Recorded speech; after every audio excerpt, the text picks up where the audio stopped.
Wake up! He's opening his eyes. Nando.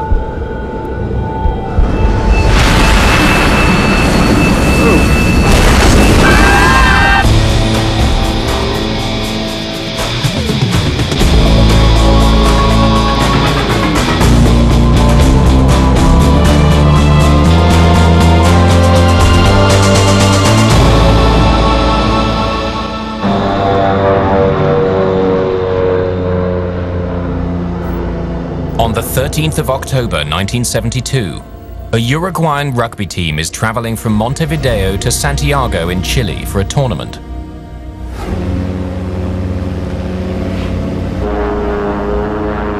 On the way, the plane hits turbulence and the pilots stray off course.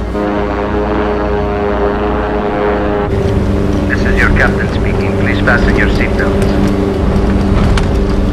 Among the team members on board is 22-year-old Nando Parado.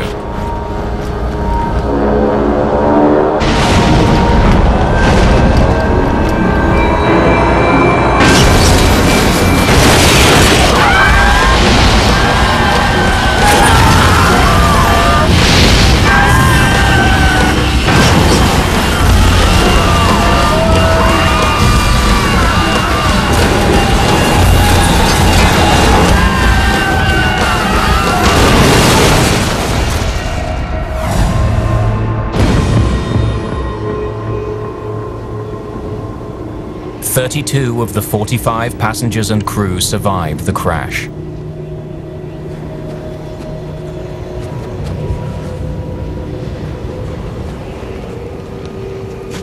One of the lucky ones is 18-year-old Carlitos Paez. The first thing I noticed when I stepped out of the fuselage was the white scenery, surrounded by mountains, then the cold. No one knows where the plane has crashed. They're surrounded by mountains with little food or drink. And at an altitude of 4,000 meters, the temperature is below freezing. To survive, a group of young men will be forced to break the most sacred of human taboos.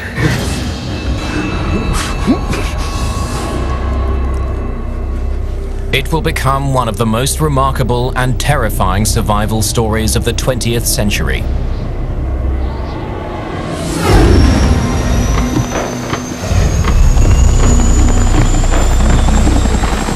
When the plane doesn't arrive in Santiago, the Chilean Air Force launches a search and rescue mission. Jorge Massa is the joint commander of the rescue operation. Initially, an investigation into a crash should be based on a flight path.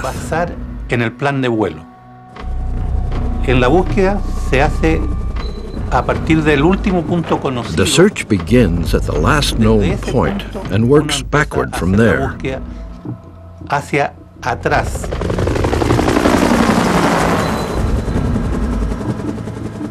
The Chilean Air Force searches along the scheduled flight path, but it finds nothing.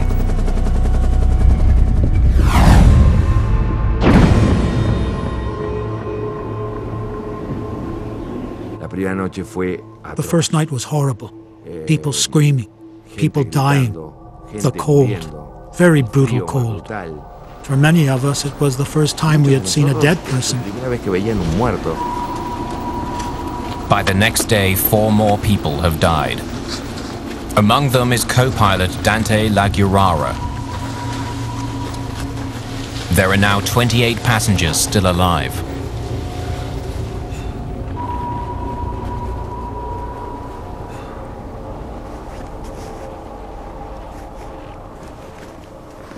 The immediate danger for these survivors is hypothermia, which can occur when the body is exposed to cold. As the body temperature drops, blood vessels close to the surface of the skin constrict, reducing blood flow to the extremities. This preserves the body's core temperature and protects the vital organs. Continued exposure reduces nerve and motor functions, heart rate and breathing decrease, and slowly the body shuts down.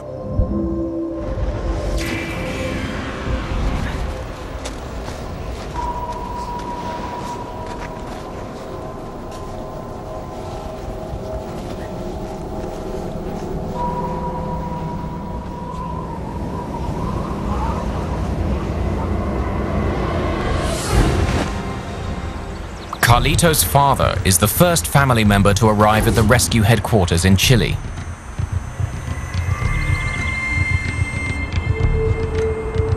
I came to speak with Commander Massa. My name is Carlos Páez Hilargo. Ok, vamos atento, porque yo sabía que de ninguna manera aquel Carlitos Miguel, que era mi hijo, me iba a fallar. I knew that there was no way that my son Carlitos would fail me when we'd had so many adventures together and been so close. No tuviera también la esperanza de que el padre lo buscaba. A famous painter at home in Uruguay, Carlos has crossed the continent to find his son. Hello, Commander Massa. Carlos Páez, desde el primer momento, from the beginning, Carlos Páez had the drive, courage, and determination to find his son. Massa takes the unusual step of allowing Carlos to take part in the search operation. Y había que estar horas circulando arriba de las montañas a ver si encontrábamos algo. We spent hours circling the mountains. I prayed for my son with tears in my eyes, not knowing if it was from the pain of the search or the reflection of the snow. La fuerza de la nieve.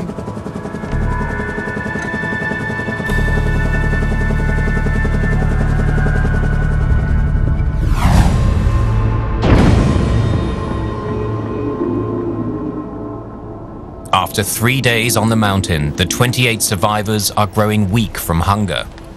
They ration 8 chocolate bars, some sweets and dried fruit, a packet of salted crackers, and 3 small jars of jam between them.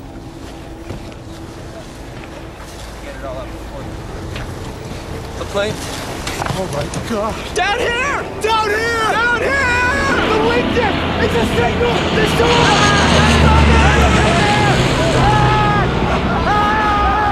Carlitos and the others are sure they've been spotted, but they're wrong. The problem that many search parties encounter when searching from a plane is that it's difficult to distinguish objects from the glare of the surrounding snow. In this case, the plane was buried in the snow, so we were never going to see it.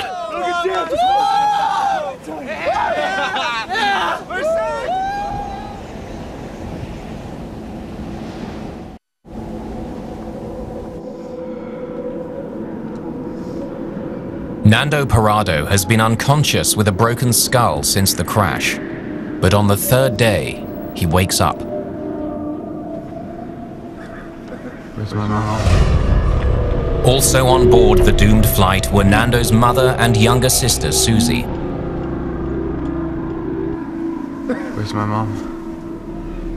Nando's teammate, 19-year-old Roberto Canessa, breaks the news. Nando, I'm so sorry. Your mother died. Roberto tells Nando that his mother died in the crash and that her body is buried outside with the others. He implores Nando to stay calm so he can help his sister, who's still alive but badly injured. Susie! Where is she? Susie! Get out of my way. Susie! Susie! Susie era mi hermana menor. Susie was my younger sister. We always got along very well. Muy bien con ella. En el momento de When I realized that my sister was in the front section of the fuselage, she became my priority. Eso fue mi prioridad. Nando's sister is seriously ill with internal injuries. Lo único que yo podía hacer para The only thing I could do for her was to keep her warm by hugging her. Posible era darle calor, estar abrazado con. It's okay, Susie. It'll be okay.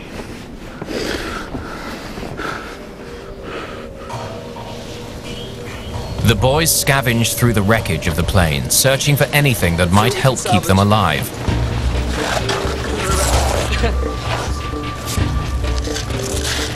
The desperate circumstances force them to be creative. That'll work.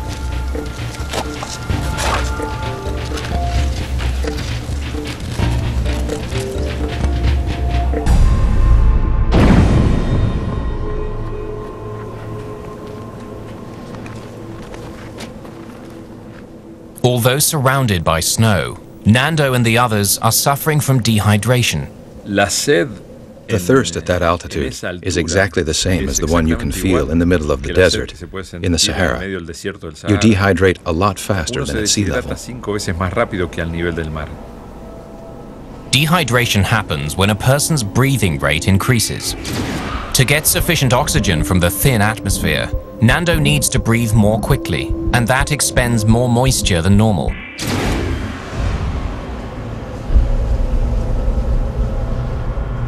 What Nando and the others don't realize is that eating snow also robs the body of valuable energy and heat, and accelerates the process of hypothermia. Ingesting snow rapidly cools the mouth, and when it's swallowed, the cold water lowers the body's temperature. To restore warmth to the mouth and body uses up valuable heat and energy.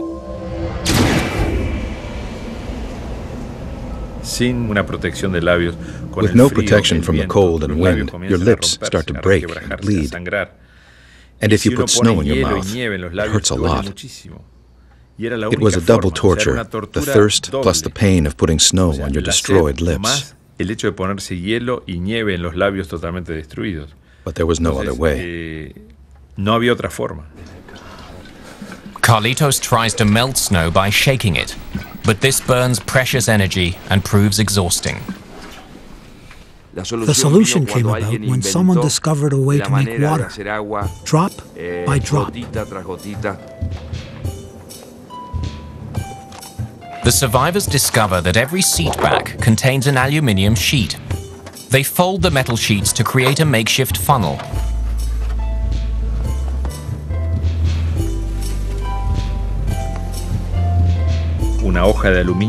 You put a thin layer of snow on the aluminum sheet, and the sun melted that layer into a tin can. And once that can was filled, we'd all take turns taking a sip of water.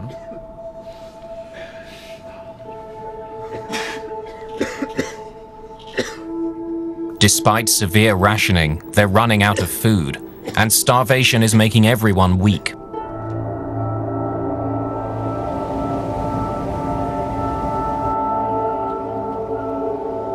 Carlito. Nando quietly confides in his friend Carlitos. You awake?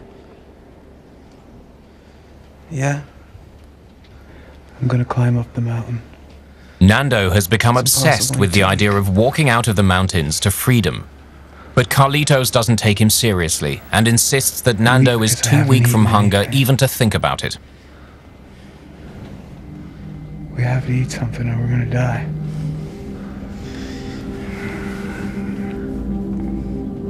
Carlito.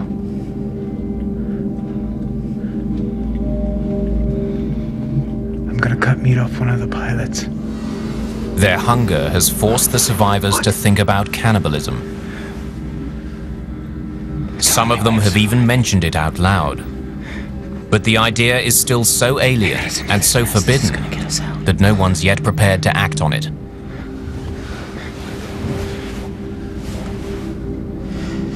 God help us all. I've been thinking the same thing.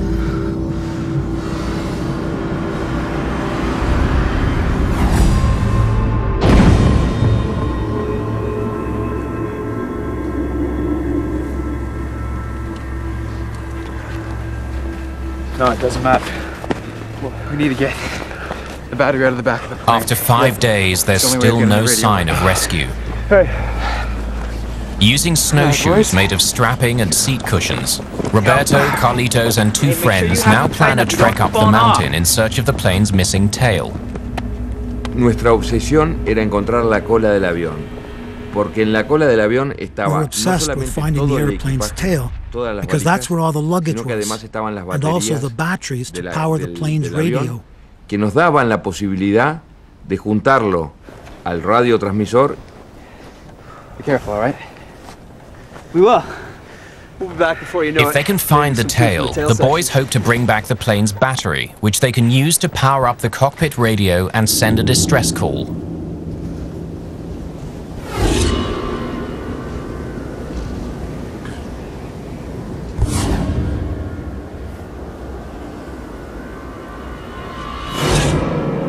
Meanwhile, Nando studies a map from the cockpit, trying to work out an escape route from the mountains. He thinks he's worked out where the plane crashed, not too far from the Chilean foothills. That means that we're really close to the Chilean foothills. If we can get over that mountain. Nando believes that only one mountain stands between him and safety.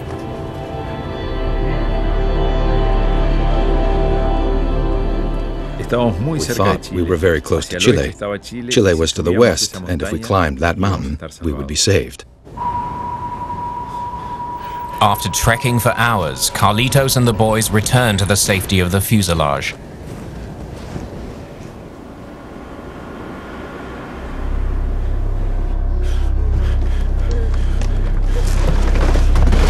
Get out of the way! Get out of the way! Coming back! Get out of the way! They failed to find the tail section of the plane.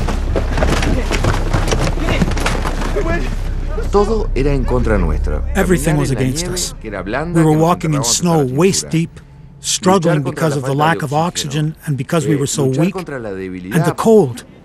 Unimaginable. Human beings cannot imagine how unbearable it was. All of them are frozen, exhausted, and defeated.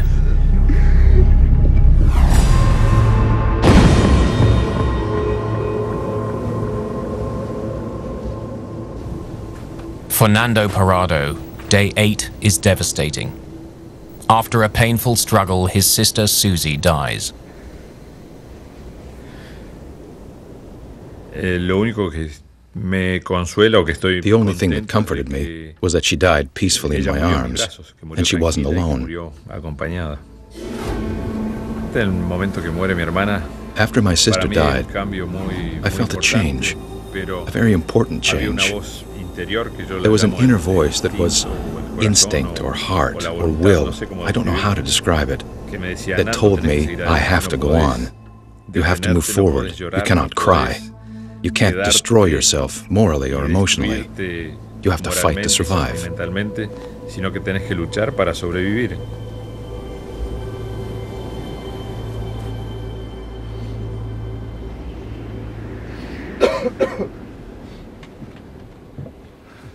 Finally, the food runs out.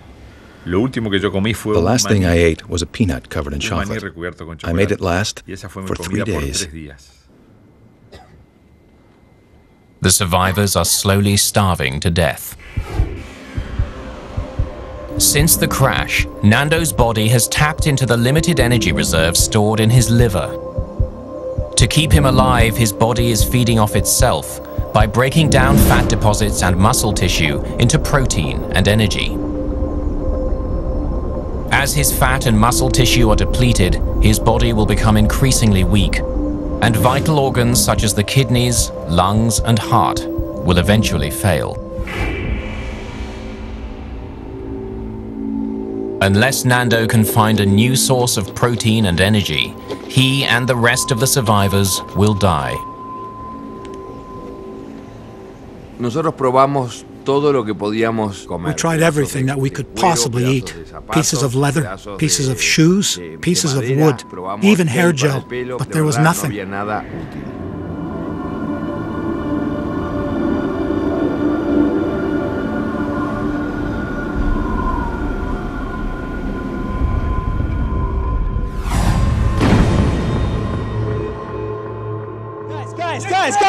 Guys, listen up!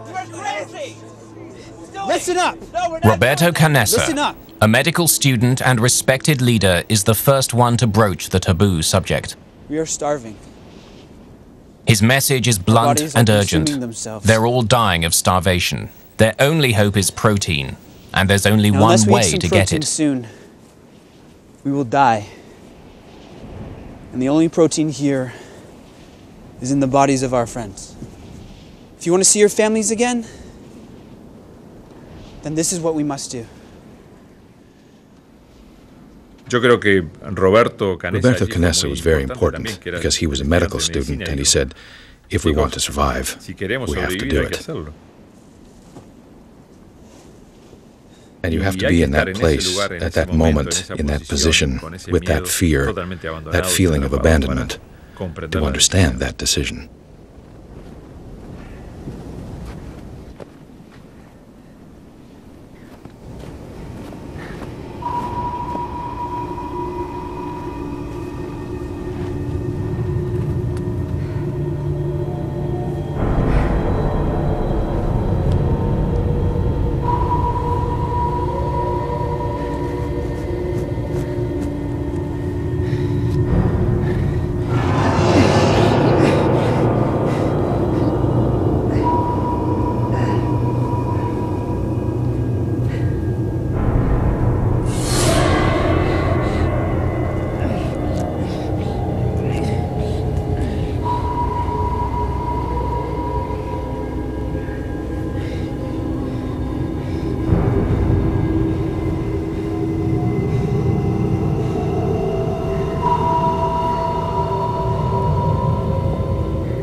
At first, not all the survivors will eat human flesh, but eventually they all do.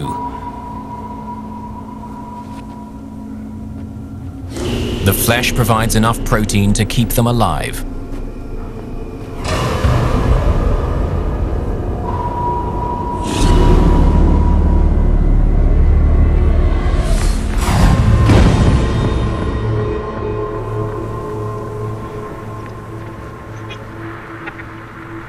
The survivors find a transistor radio and rig up an antenna. They search the airwaves for any news of rescue efforts.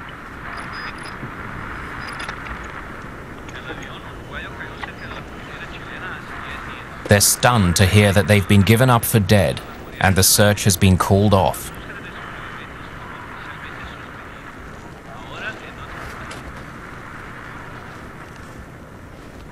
The moment I heard they called off the search, I knew we were going to die there.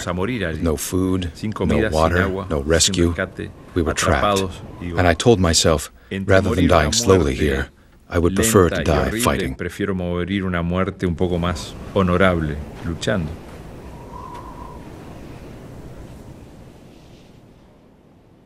Nando is convinced that he must climb the mountain to find help. Yo sabía que yo me iba a ir, pero tenía miedo de ir solo. Y sin saber lo que I knew I was going to leave, but I was afraid of going alone. Without realizing it, I began to analyze the boys. I was thinking, with this one I can go, with this one I cannot. Yes, no. Slowly, the list got smaller. Paulatinamente la lista se va achicando mucho. Nando wants just one man as a climbing partner, Roberto. Yo me llevaba muy bien con Roberto en ese momento. I got along with Roberto very well. Él era quien tenía un liderazgo muy notorio. He was a leader. He worked hard and he had courage. I asked him to come with me. Y yo le pedía que por favor me acompañara.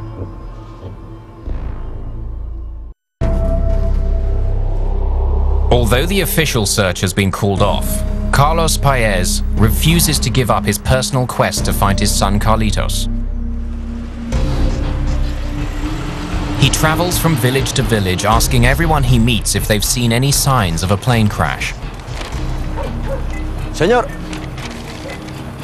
Ah, ¿cuántos kilómetros son? Ya.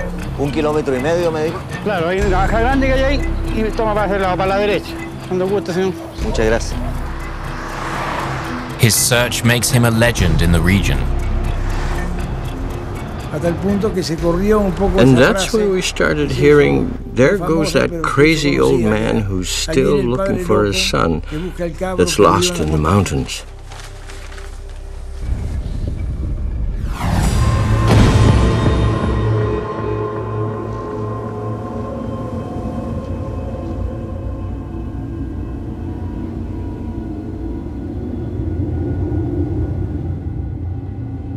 On their 17th night in the fuselage, the survivors hear a terrifying sound.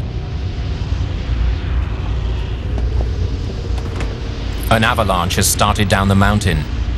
It's gathering speed and heading straight for them.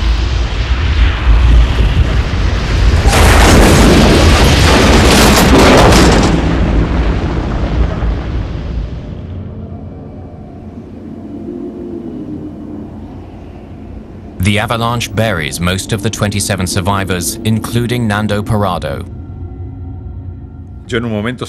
I felt like I had 1,000 tons of concrete on my chest. I couldn't breathe anymore.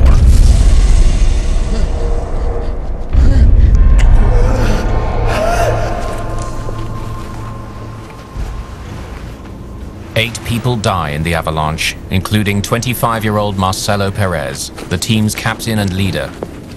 For the 19 remaining survivors, morale is now at an all-time low. The avalanche was an important part of the story, more than you can think. The mountain was definitely trying to kill us one by one, and this increased my desire to leave as quickly as possible.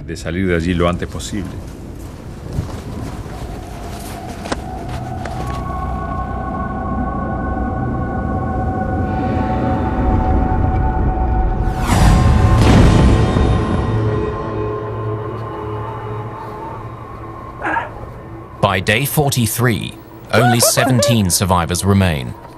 But there is a small glimmer of hope. A few days earlier, some of the boys finally found the plane's tail section, and in it, the battery for the radio.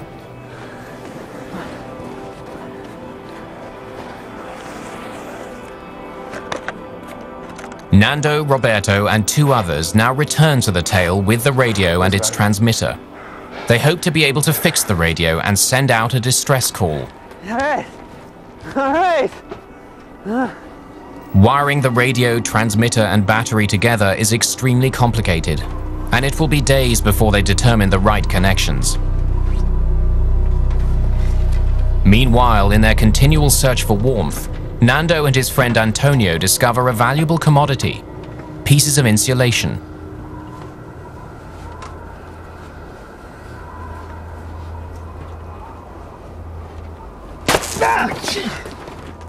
We didn't have the knowledge, the capacity, the gear. We didn't know how to make it work. We just had hope. Roberto has been counting on the radio to save them. How much longer? It was going to be a miracle if it worked.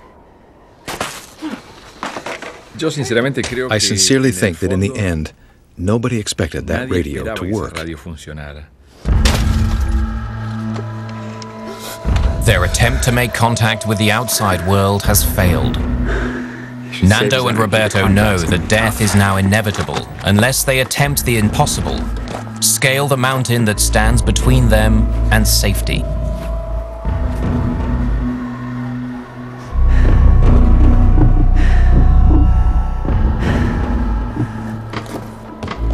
Throw it out farther. Put him down farther.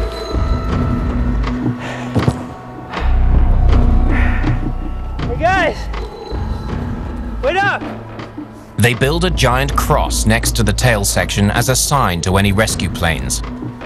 It's now the 28th of November, and they've been trapped on the mountain for 47 days.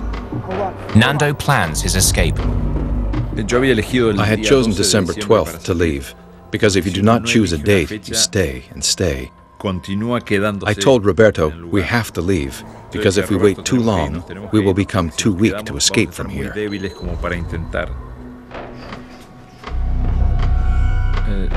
The preparation for the final expedition was a lot of teamwork, spectacular teamwork. Everyone gave it their best shot so we could be successful. Nando and Roberto expect the trek to last for days. The greatest danger will be freezing overnight on the mountain. But the insulation found in the tail could save their lives. Carlitos was in charge of sewing a sleeping bag with copper thread that we got from electrical material from the airplane. Make sure you keep the wire tight, keep the stitch close together. The glare shield from the cockpit is used to make sunglasses to protect Nando and Roberto from snow blindness. Our start. Yes, bro. Here. To carry the supply of human flesh and water they'll need, clothes are converted into knapsacks. Some gave their best clothes so that we could fight the cold. Everybody knew that this was the last chapter in our story. The expedition would prevail, or it was death for all of us.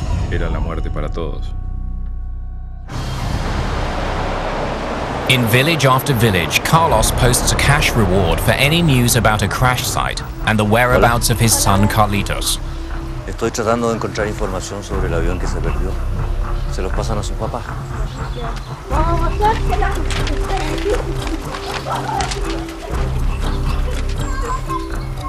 Yo siento que me transformé en un cartero.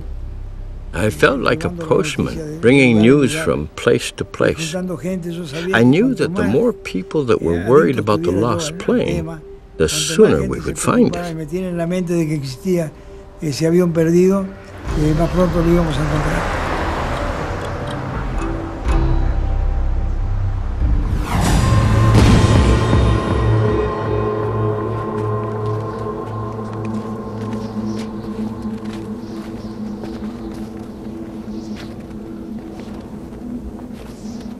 Before leaving the fuselage for the last time, Nando offers the remains of his mother and sister as food for survival. Only as a last resort. O sea, no solamente Nando tenía la valentía. Not only did Nando have the courage to climb the biggest mountain in the world, he had the courage and nobility to authorize us to feed from the most sacred thing he had, his mother and sister.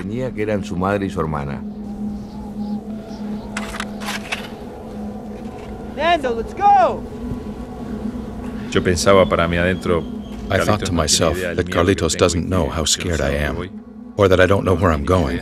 I don't have the slightest idea, and I said, look, this could be very difficult, and we may not return. On the 12th of December, as planned, Nando and Roberto begin their climb. They're joined by 19-year-old Antonio Vicentin. Right from the start, the climb to almost 5,000 meters is physically devastating. What I remember most while we were climbing was my breath, how I had to breathe before I moved another step. Nando and the others can feel the effects of the high altitude. The air is much thinner, and every breath they take provides much less oxygen than at sea level. This reduces blood flow to the heart and muscles. Eventually, this restricted blood flow can cause brain fluids to leak inside the skull. The brain then begins to swell, and if left untreated, the results can be fatal. Symptoms include fatigue, headaches, nausea, vomiting, and loss of muscle control and coordination.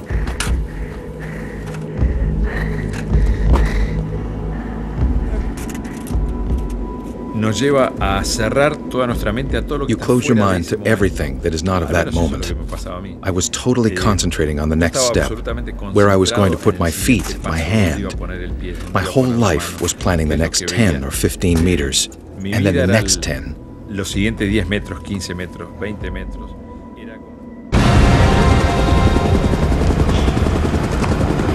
It's now been weeks since the official Chilean rescue mission was called off. But the victims' families put pressure on the government in Uruguay to send up a special surveillance plane. High over the mountains, the plane's camera records an unmistakably human sign, a cross.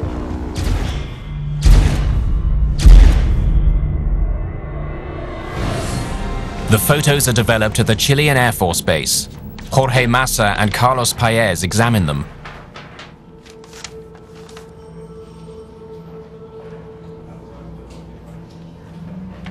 Look, this is a cross. This is a cross in the snow. It's true. We've never seen a cross there before. This is a sign that the boys are alive. I hope you're right. I am right.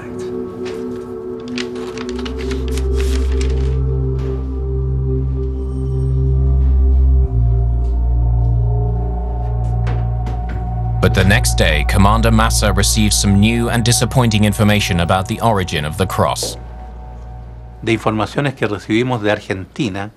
After speaking to officials in Argentina, we discovered that, unfortunately, the cross was actually made of instruments used to measure snow levels that would tell us how much water to expect in the summer.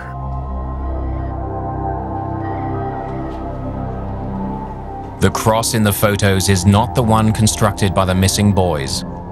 Once again, the rescue mission is called off.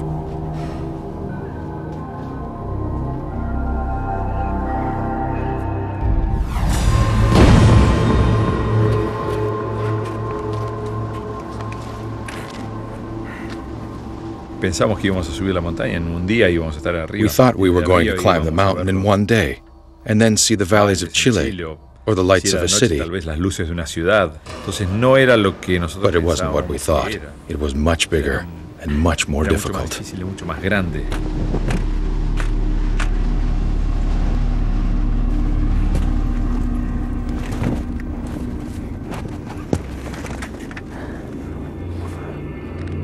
And over this, we'll see the foothills.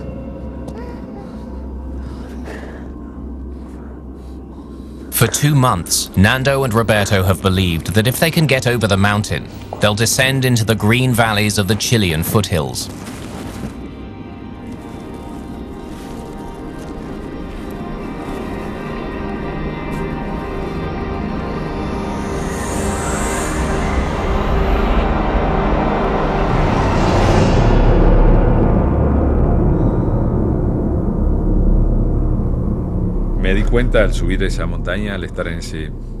After climbing that mountain, I realized that everything we thought was wrong. We weren't in the foothills. We were in the middle of a mountain chain. There was no chance of surviving. Absolutely no chance. The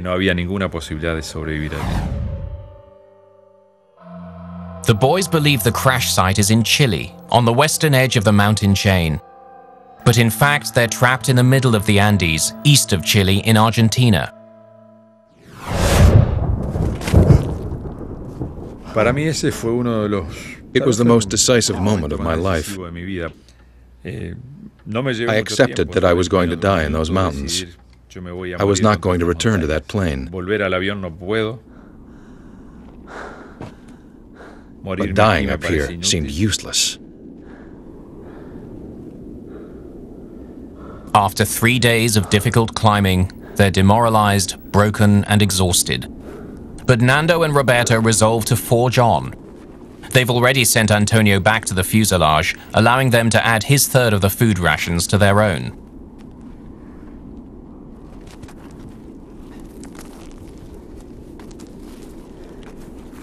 Now they must make their way down the mountain into the icy valley.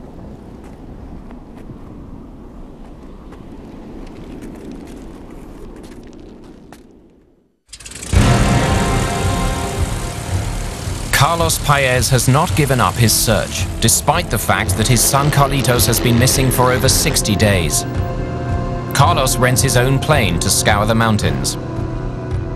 There were so many days, and so many nights, and so many tears when I was looking for them. I was putting pressure on myself to be the one who found the plane.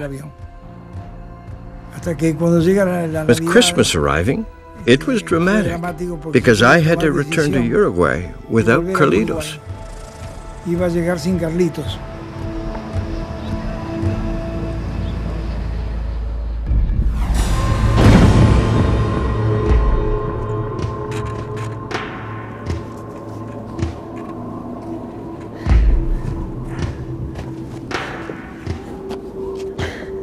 Nando and Roberto have been walking for days, and their muscles are cramping painfully from overexertion.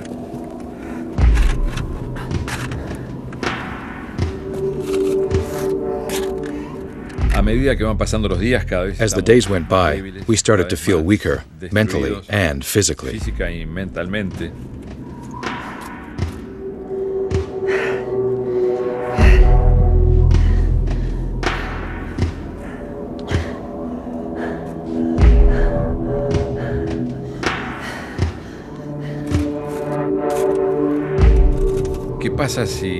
I wondered what would happen if Roberto broke his leg, or if he couldn't walk anymore. Do I carry him, or do I leave him here? These are doubts that a person has, because we're human. The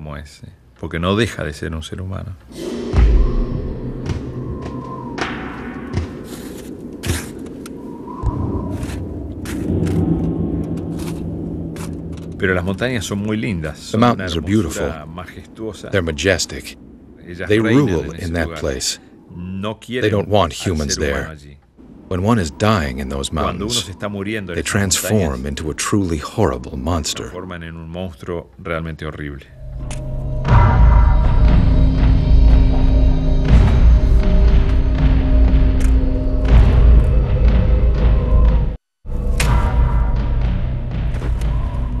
Seven days into their long trek, Nando and Roberto are barely able to continue.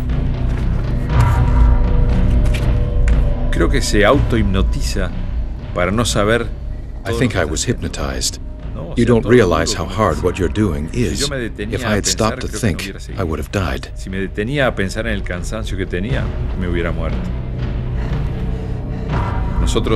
We were approaching our limit, a physical limit. It was a real low. There wasn't much life left in us.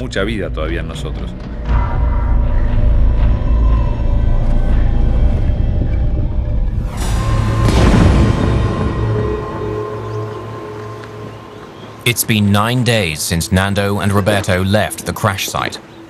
We had been living in a black and white world because of the snow and rocks. For me, going from snow to rocks was like crossing a line. A very important line. The line from death to life. We had hope.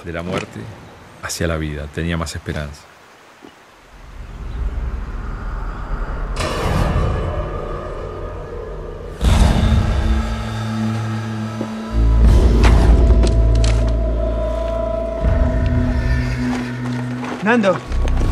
A few hours later, they get the first real proof that they've returned to the land of the living. Hey! Hey! Hey! Over here!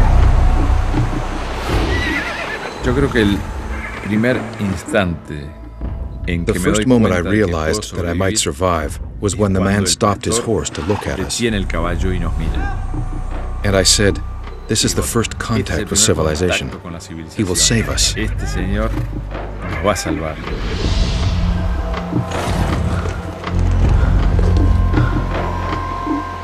The man across the river signals that he'll go for help.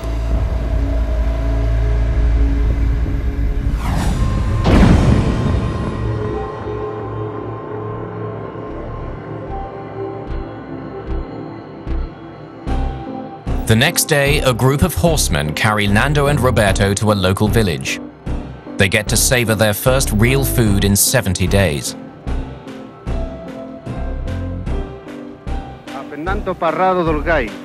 Word spreads of the two plane crash survivors who've apparently cheated death. People can hardly believe it when the boys reveal that 14 more survivors are waiting to be rescued back at the crash site.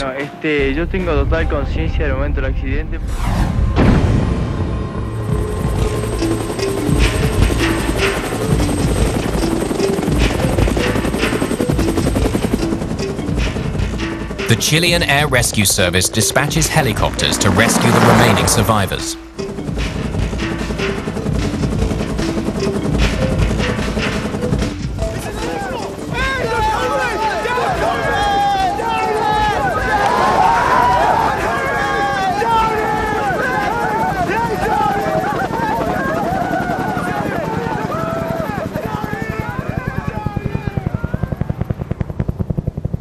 On the 22nd of December, there's a Christmas surprise for those who survived 72 days in the Andes. Susie!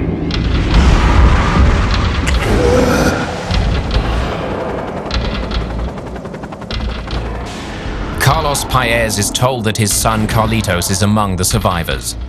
But after his epic 10-week search, he hardly dares to believe it. La angustia de la espera del helicóptero fue tremenda. There was a lot of anguish while waiting for the helicopter. Se terminó, lo veo bajar a Carlitos. When it landed and the dust settled, I saw Carlitos. He smelled of sweat and sacrifice and death. I hugged him intensely. I think that photo of us shows that moment very well, because it conveys the horror and the happiness at the same time. Ese momento porque transmite el dolor y la alegría al mismo tiempo.